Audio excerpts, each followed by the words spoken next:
Nah, bro, tell me why Leo looks like Batman in this scene. This dude is literally just standing on top of a building in the moonlight, looking like he's about to say, "I'm vengeance." Raphael was just out here in these cold streets of New York, serving justice as he should, and Leo thought that it was a good idea to put a stop to Night Watcher's activities, because at this time, Raphael was going by Night Watcher, and he was pretty much like a, Batman ripoff, so, Leo found out, and he pretty much confronted Night Watcher. Leo pops out on Night Watcher out of the blue, and he pretty much lets Night Watcher know that he's there, and Night Watcher is like, yeah, I am not dealing with this guy today, so Raph proceeds to just book it. This man gets out of there fast. He does not want to run his brother's fade, right? So, Leo follows him, and they both proceed to go through like a Batman movie chase scene. They are literally hopping on cars. They are just running in the street like as if they have no care in the world, right? And they eventually come to a building where they both realize that it is about that time to run the fade.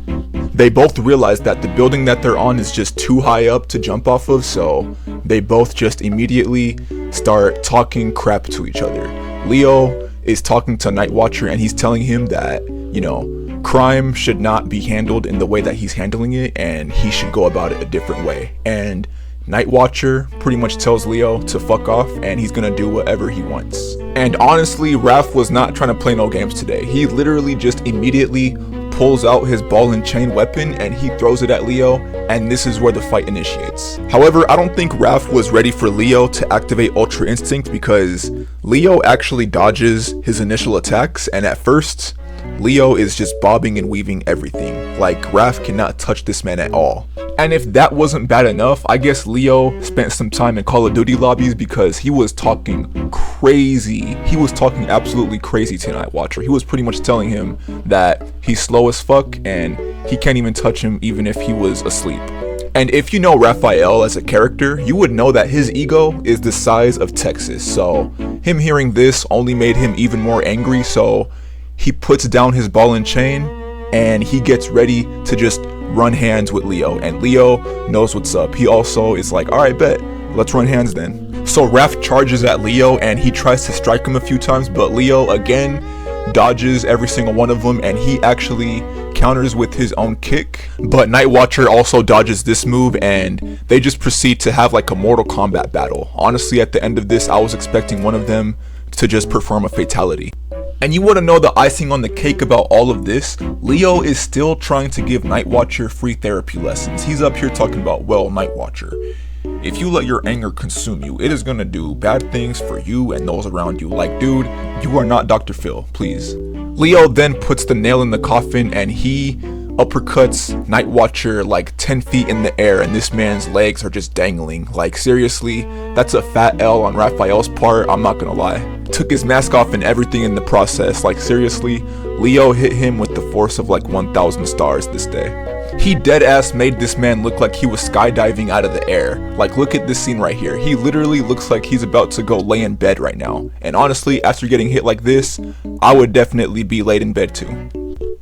However, it's at this moment that Leo notices that Night Watcher is actually his brother Raphael. No surprise, right? But, for Leo, this was everything, because he did not know that Night Watcher was Raph. He thought Night Watcher was just some random dude trying to be Batman, right? But no, it was actually his brother this whole time. So in this moment, Leo actually kind of felt betrayed.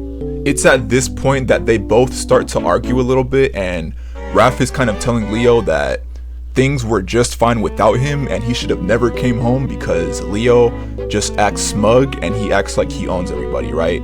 That's what Raph said, at least. And Leo was pretty much just trying to tell Raph that that's not how it is, and he just wants Raph to come home, right? But Raph, of course, was not hearing that. So Raphael pulls out both of his sais and Leo pulls out his katanas, and you already know shit's about to go down. They both proceed to charge at each other, and it's at this point that we can see that neither of them are holding back at this point, because they both are just countering each other and neither of them can really land a hit on one another. Not gonna lie, man, me at 6 years old watching this movie, when this scene came on, I was going crazy, because this was literally one of the best fight scenes I had ever seen up to that point. And honestly, even now, this fight scene, even all these years later, is absolutely goated. Seriously, everything about this scene is perfect. From them Naruto running at each other, to them doing like 5 backflips in a row just to dodge one move. Everything is just absolutely perfect. 12 out of 10 cinema. During their clash, they actually stop for a moment so that they can mad dog each other, and you can see the animosity in their eyes. They do not want to talk anymore. This is no longer a talking matter. They simply just want to run the fade, and this is how they're talking about it. Raph charges at Leo again, and he tries to stab him, but Leo blocks his initial attack and he pushes him back. Leo charges at Raphael this time, and he actually pushes Raphael to a corner, and he actually has him so cornered to the point where he actually almost stabs Raphael in return, but Raph blocks his attack, and now both of their weapons are interlocked with each other, and Raph used pretty much most of his strength to go ahead and break Leo's katanas with his size. Leonardo has no choice but to just look down at his broken swords, and you can tell just by looking at this man's face, he knows he's cooked. So Raphael takes this opportunity to go ahead and pull off the meanest Bruce Lee kick I've ever seen and just knock Leo to the ground. It's at this point actually that we get to see that Raphael has a feeling of regret for everything that he's just done to Leo, because he looks down and he notices that Leo has a look of shame, right? He's very ashamed of what his brother's become and the fact that he's lied to him all this time. So Raphael kind of backs up and he just walks away. So if there's one thing Leonardo learned tonight, it is to mind your own business.